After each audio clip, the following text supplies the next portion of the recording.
Alright guys, today I'm working on the cabs, assembling the cabs for the Honda 400 Steed chopper, putting together. I just went to the store and bought some carburetor cleaner.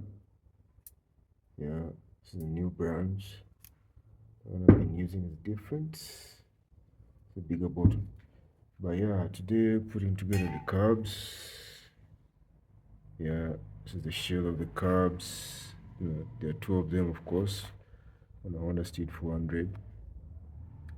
Yesterday I separated them, tried to clean in between, you know, pour some WD-40 on the balancing screw and whatever, and so it should be good. Today I'm just going to spray cab cleaner all over this cab and then assemble it.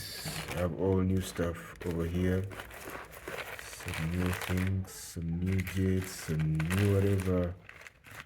So some old things I will use, a few old things I will use, but most everything is going to be new. Some velocity stacks there. Let's get at it, clean up this cab and see where I take it from.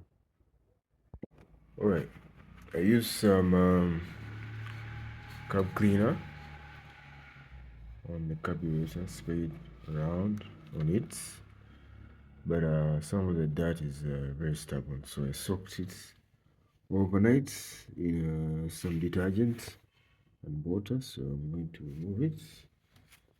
Try to use these brushes, set of brushes that I have, to scrub in every hole, and then I'll try to finish with a carburetor cleaner.